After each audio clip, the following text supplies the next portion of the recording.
ultimately, your concept of yourself is built out of the narratives that we create out of our experience. So all of the experiences that I've had, or all the experiences that you have, your idea of Tom is just this vast collection of narratives that you've constructed around your own experiences. And it's layer on top of layer on top of layer on top of layer, and your feeling brain has a certain valence for those experiences. And so if you want to change how you feel about yourself, you have to start peeling back those layers of narrative and start getting down into the deepest, earliest ones, because those are often the most impactful and influential. As humans, we tend to define people by their choices, by their actions. But then what motivates their actions? Well, often it's how they feel.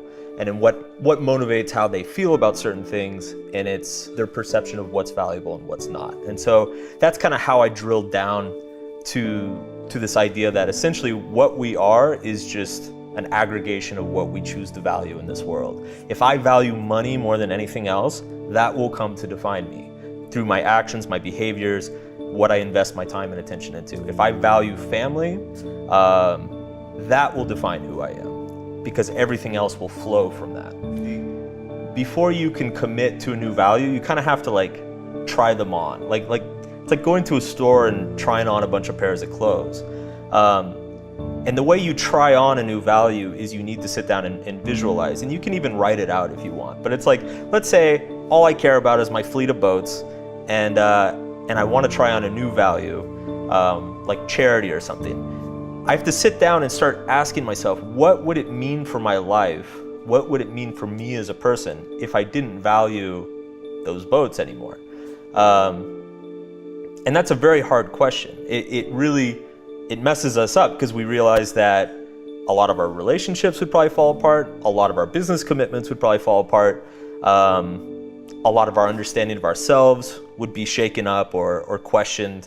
And it's a very difficult thing to ask. And so, most of the times when you see visualization taught in the self-help industry, it's like they take a guy who wants a fleet of boats and they say, visualize a fleet of boats. Now go get it. And it's like, no.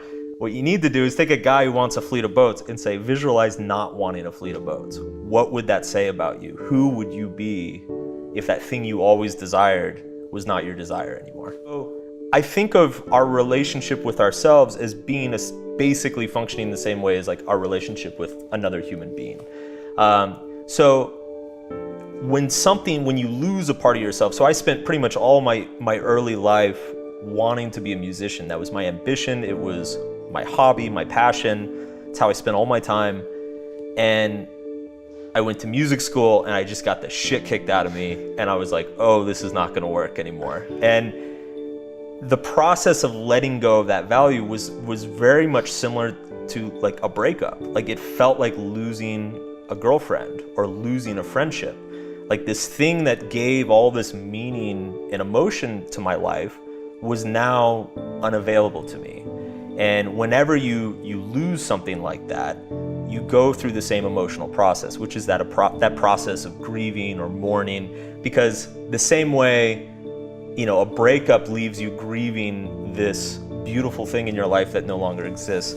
When you lose an important value or an important part of yourself, you also grieve this beautiful thing that defined your life and no longer defines it. It's not just because it's like, oh damn, having a show would be awesome, like it's easy to just want something. I've always found Newton's life super fascinating, because not only was he like one of the smartest guys ever, but when you read about his life, like he was a total head case, like had a very traumatic childhood, suffered a lot of abuse, and just was very antisocial and emotionally dysfunctional his entire life. And so I thought it would be really cool to kind of use him and his life as an example to demonstrate a lot of these topics that we're talking about, in terms of identity, growth, self-discipline, etc. And so I took his 3 laws of motion and I basically just created emotional analogs of those. So the first one was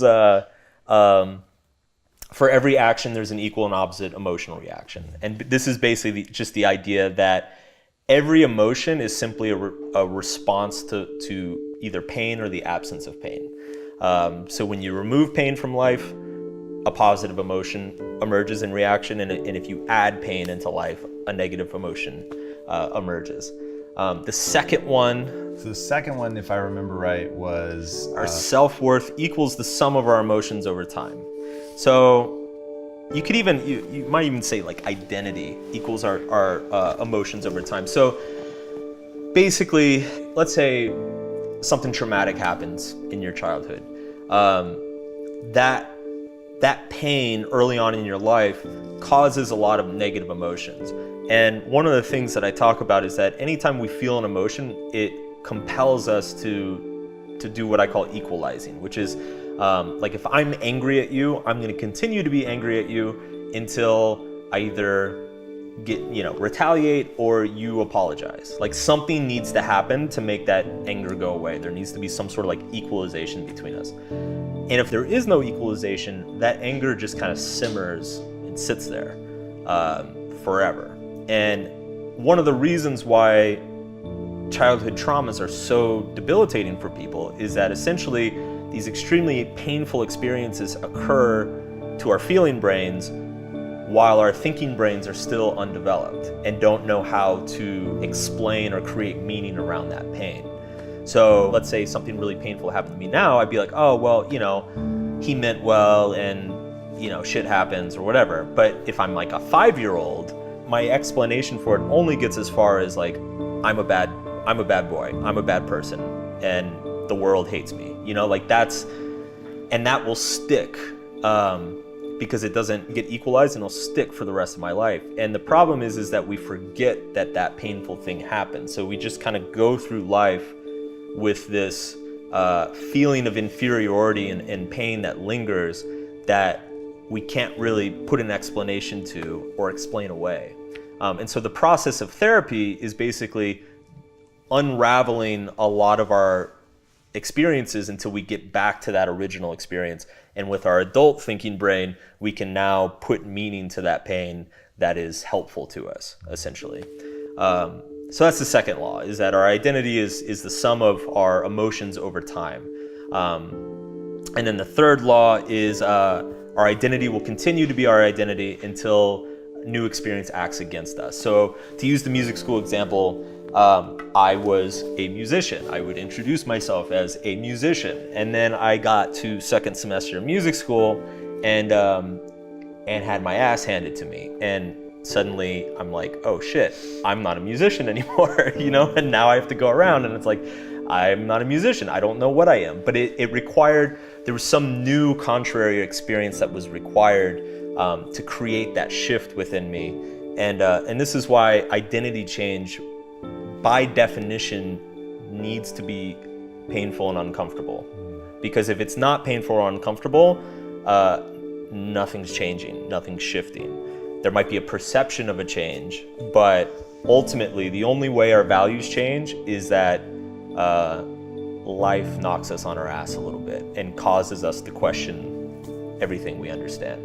Our identities are not logically constructed, they are emotionally constructed. And they are emotionally constructed based on our feelings, and they have an inertia to them. To bring it back to the Newton's laws, our identities have an inertia to them that is extremely difficult to stop or reverse. And you definitely can't do it just through logical arguments or, punishing somebody.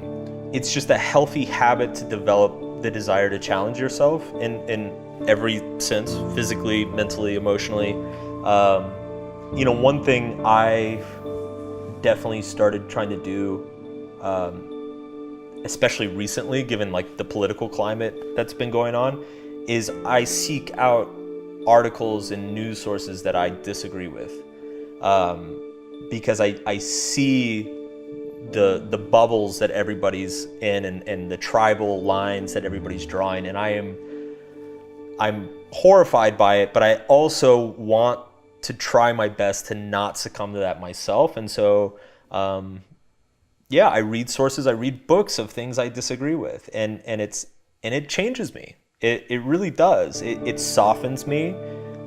Sometimes I'll finish the book and I'm like, well, I still don't agree with them, but damn, I respect them now. Like, that's a smart person. And so that's one way I do it intellectually. But I think it's, that carries over into all areas of life. I mean, it's as simple as, if you go to the gym, it's like challenge yourself to do something new. Take a class that, like my wife just at the age of 37 decided she wanted to learn how to swim. And she's like mortified of it, But I'm like, hell yeah, go do it. Like that's, because it's not just about swimming. It's about just developing that consistent habit of like stepping into your discomfort.